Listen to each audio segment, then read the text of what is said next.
ইতিহাস পাঠ ইউটিউব চ্যানেলে তোমাদের সবাইকে স্বাগত। আমরা চলে এসেছি ক্লাস 7 2024-এর সেকেন্ড ইউনিট টেস্ট রায় ও মার্টিন ইতিহাস প্রশ্ন বিচিত্রার 5 নম্বর স্কুলের প্রশ্নপত্রে। একের দাগের 1, বাংলার প্রথম স্বাধীন সুলতান ছিলেন। এটি হবে অপশান সি, শামসুদ্দিন ইলিয়াস শাহ। 2-এর দাগের রেশন ব্যবস্থার প্রবর্তন করেন। এটি হবে অপশান বি, আলাউদ্দিন খলজি। 3-এর দাগে আকবরের শাসনকালে ওয়াজির ই আজম ছিলেন। এটি হবে অপশান ডি, বীরবল। 4-এর দাগে সেনাবাহিনীতে দাগ ও হুলিয়া ব্যবস্থা চালু রেখেছিলেন। এটি হবে অপশান সি, শেরশাহ। 5-এর দাগে কিলা মুবারকের অপর নাম। এটি হবে অপশান এ, লালকেল্লা। 2-এর দাগের 1, আমুক্ত মাল্যদা গ্রন্থটি কার লেখা? উত্তরটি হলো কৃষ্ণদেব রায়। 2, দিন ই ইলাহি কে প্রবর্তন করেছিলেন? এর উত্তরটি হলো আকবর। 3-এর দাগে রুমি কৌশল কে প্রবর্তন করেছিলেন? এর উত্তরটি হলো বাবর। 4-এর দাগে ওয়াতন শব্দের অর্থ কী? এর উত্তরটি হলো স্বদেশ। কত সালে ব্রিটিশ ইস্ট ইন্ডিয়া কোম্পানি গড়ে ওঠে? এর উত্তরটি হলো 1600 খ্রিস্টাব্দে। 3-এর দাগের 1-এর প্রশ্নটি হলো বন্দেগান ই চেহলগানি বলতে কী বোঝো? উত্তরটি হলো অর্থ। বন্দেগান ই চেহলগানি বলতে বোঝায় 40 জন বান্দা, সেবক বা অনুগামীকে নিয়ে গঠিত একটি সংগঠন। বন্দেগান ই চেহলগানি কথাটি তুর্কানি চহলগানি বা 40 চক্র নামেও পরিচিত। তুর্কানি চহলগানি শব্দের অর্থ হলো 40 জন তুর্কি বা 40টি তুর্কি পরিবারের একটি সংগঠন। এর পরের পয়েন্টটি হলো প্রতিষ্ঠা ও অবসান। এটি ভালো করে দেখে নেবে প্রশ্নটি। 3-এর দাগের 2-এর প্রশ্নটি হলো দাক্ষিণাত্য ক্ষত মুঘল সাম্রাজ্যের পতনকে কতটা ত্বরান্বিত করেছিল? উত্তরটি হলো মুঘল সম্রাট ঔরঙ্গজেব দাক্ষিণাত্য বা দক্ষিণ ভারত দখল করে মুঘল সাম্রাজ্যের বিস্তার করতে চেয়েছিলেন। ঔরঙ্গজেবের দাক্ষিণাত্য দখলের যুদ্ধ মুঘল ইতিহাসে সুদূর প্রসারী প্রভাব ফেলেছিল। তাঁর দাক্ষিণাত্য অভিযানের ক্ষত মুঘল সাম্রাজ্যের ধ্বংসের অন্যতম কারণ ছিল। দাক্ষিণাত্য অভিযানের ফল। 1 নম্বর হলো দাক্ষিণাত্য অভিযানের জন্য ঔরঙ্গজেব দীর্ঘ প্রায় 25 বছর রাজধানী থেকে দূরে ছিলেন। ফলে মুঘল কর্মচারীরা নিয়ন্ত্রণমুক্ত ও দুর্নীতিগ্রস্ত হয়ে পড়েছিল। 2 নম্বর হলো দাক্ষিণাত্যের যুদ্ধের ফলে মুঘল রাজকোষ শূন্য হয়ে যায়। 3 নম্বর হলো 25 বছর ধরে যুদ্ধ করেও দাক্ষিণাত্য থেকে তার লাভ হয়নি, বরং তার ধ্বংসের পথ প্রশস্ত হয়েছিল।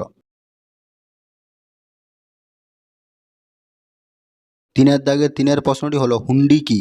উত্তরটি হলো হুন্ডি হলো এক বিশেষ ধরনের ও বিভিন্ন মূল্যের কাগজ, যার মাধ্যমে এক জায়গা থেকে অন্য জায়গায় টাকা পাঠানো যেত।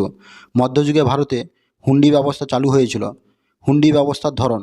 মধ্যযুগে ভারতে কাগজের ব্যবহার শুরু হয়। এই সময় সরাব নামে এক শ্রেণীর অর্থ ব্যবসায়ীরা বণিকদের কাছ থেকে ধাতু মুদ্রা নিয়ে তার কাগজের হুন্ডি দিত। ওই হুন্ডি দিয়ে বণিকরা অন্য জায়গায় নির্দিষ্ট পরিমাণ মুদ্রা নিতে পারত। ফল, হুন্ডি ব্যবস্থা প্রচলনের ফলে বণিকদের এক জায়গা থেকে অন্য জায়গায় টাকা পাঠানো অনেক নিরাপদ ও সহজ হয়েছিল। 4-এর দাগের 1-এর প্রশ্ন হলো টিকা লেখো ইকতা ব্যবস্থা। উত্তরটি হলো ইকতা। দিল্লির সুলতানরা বিভিন্ন রাজ্য জয় করে সাম্রাজ্যের আয়তন বাড়িয়েছিলেন। সুলতানরা যেসব রাজ্য জয় করলেন সেই রাজ্যগুলি হলো সুলতানদের এক একটি প্রদেশ। দিল্লি সুলতানির প্রদেশগুলিকে ইকতা বলা হতো। দিল্লি সুলতানদের ইকতা ব্যবস্থা চালু করার কারণ। 1 নম্বর কারণ হলো রাজ্যের শাসন পরিচালনা। 2 নম্বর কারণটি ছিল সেনাবাহিনী পালন করার জন্য। 3 নম্বর হচ্ছে রাজস্ব আদায় ও শান্তি বজায় রাখার জন্য দিল্লির সুলতানরা ইকতা ব্যবস্থা চালু করেছিলেন। এই পয়েন্টগুলো ভালো করে তোমরা দেখে নেবে। 4-এর দাগের 2-এর প্রশ্নটি হলো আকবর ও ঔরঙ্গজেবের রাজপুত নীতির পার্থক্যগুলি আলোচনা করো। উত্তরটি হলো মুঘল আমলে রাজপুতরা ছিল ভারতের অন্যতম প্রধান শক্তি।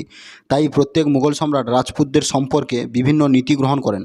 তবে বাবর, হুমায়ুন, আকবর থেকে ঔরঙ্গজেব পর্যন্ত সবার নীতি এক ছিল না। তাই মুঘল শাসকদের রাজপুত নীতিতে অনেক মিল ও অমিল লক্ষ্য করা যায়। মিল এবং অমিল এই পয়েন্ট আকারে এগুলি দেওয়া আছে, তোমরা ভালো করে এগুলো দেখে নেবে।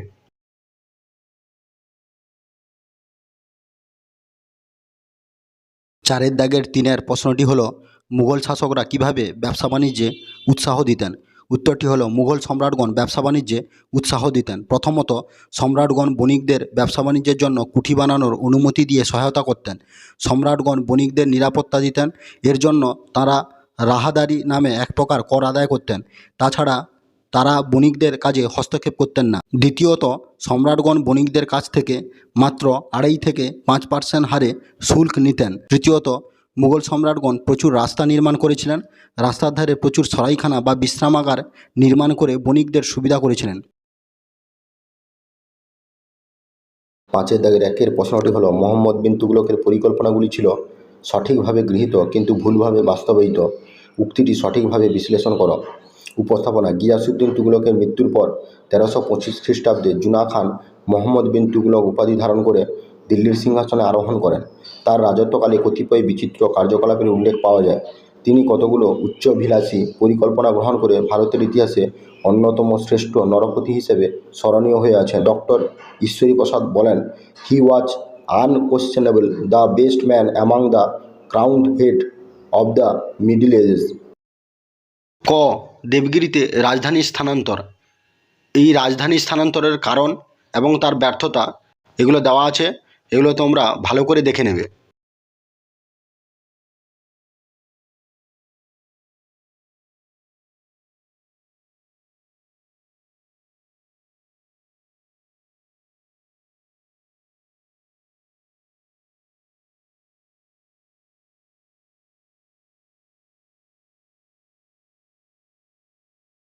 খ. খোরসান অভিযান। মোহাম্মদ বিন তুগলক কী কারণে খোরসান অভিযান করেছিলেন এবং কি কি কারণে এই অভিযান তার ব্যর্থ হয়েছিল, এগুলো দেওয়া আছে, তোমরা ভালো করে দেখে নেবে।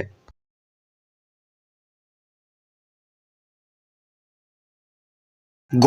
প্রতীকী তাম্রমুদ্রার প্রচলন।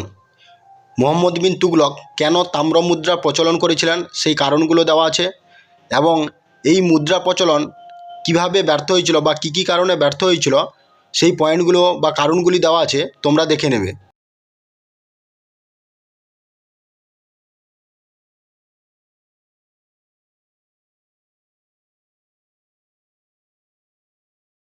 ঘ. কারাচিল অভিযান। মোহাম্মদ বিন তুগলক কারাচিল অভিযান কী কারণে করেছিলেন এবং কী কী কারণে এই অভিযান তার ব্যর্থ হয়েছিল সেই কারণগুলি দেওয়া আছে, তোমরা ভালোভাবে এই পয়েন্টগুলো দেখে নেবে।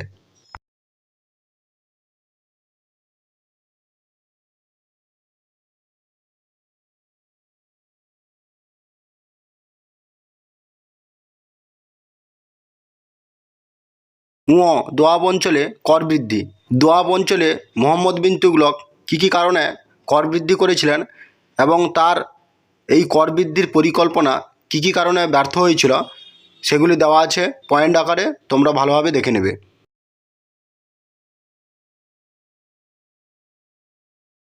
উপসংহার: মোহাম্মদ বিন তুগলকের গৃহীত পরিকল্পনাগুলো গঠনমূলক ও মহৎ উদ্দেশ্য প্রণোদিত ছিল, কিন্তু বাস্তবায়ন পদ্ধতির ত্রুটি এবং দুর্ভাগ্যের জন্যই প্রধানত তার পরিকল্পনাগুলো ব্যর্থতায় পর্যবেসিত হয়। 5-এর দাগের 2-এর প্রশ্নটি হলো, শেরশাহের সংস্কারমূলক কার্যাবলীগুলি আলোচনা করো। উত্তরটি হলো ভূমিকা। সম্রাট শেরশাহ ছিলেন বিজেতা হিসেবে শ্রেষ্ঠ আর শাসক হিসেবে শ্রেষ্ঠতম। দিল্লির শাসক হিসেবে তিনি মাত্র 5 বছর রাজত্ব করেছিলেন, কিন্তু এই অল্প সময়ের মধ্যেই শাসন ব্যবস্থা সর্বত্র তিনি কৃতিত্বের সাক্ষ্য রেখেছিলেন। তার শাসন ব্যবস্থার মধ্যে অনেক মানবিক চিন্তার পরিচয় পাওয়া যায়। শেরশাহের মানবিক চিন্তামূলক সংস্কার। 1. ভূমি রাজস্ব। ভূমি রাজস্ব ব্যবস্থার ক্ষেত্রে শেরশাহ অনন্য প্রতিভার সাক্ষ্য রেখেছেন। তিনি পাট্টা ও কবুলিয়ত ব্যবস্থা চালু করেন। পাট্টা ও কবুলিয়ত কি, এগুলো তোমরা দেখে নেবে। 2. বিচার সংস্কার। 3 নম্বর পয়েন্টটি হচ্ছে যোগাযোগ ব্যবস্থা। 4 নম্বর পয়েন্টটি হচ্ছে তার ধর্মনীতি। এই পয়েন্টগুলো তোমরা ভালোভাবে দেখে নেবে।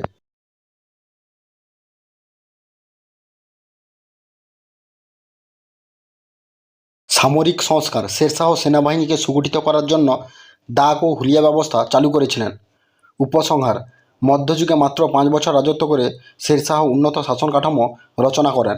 এ প্রসঙ্গে ঐতিহাসিক স্মিথ বলেছেন যে শেরশাহ যদি আরও কয়েক বছর জীবিত থাকতেন তাহলে ভারতের ইতিহাসে হয়তো মহান মুঘলদের আবির্ভাব সম্ভব হতো না। 5-এর দাগের 3-এর প্রশ্নটি হলো, মধ্যযুগে ভারতে দেশের ভেতরে বাণিজ্যের ধরনগুলি কেমন ছিল তা লেখো। উত্তরটি হলো, মধ্যযুগের ভারতে ব্যবসা বাণিজ্যের প্রসার ঘটেছিল। এ যুগের বাণিজ্যকে দুভাগে ভাগ করা যায়। 1. গ্রাম ও শহরের বাণিজ্য এবং 2. একাধিক শহরের মধ্যে বাণিজ্য। এগুলো নিচে পয়েন্ট আকারে দেওয়া আছে, তোমরা এই পয়েন্টগুলি ভালো করে দেখে নেবে।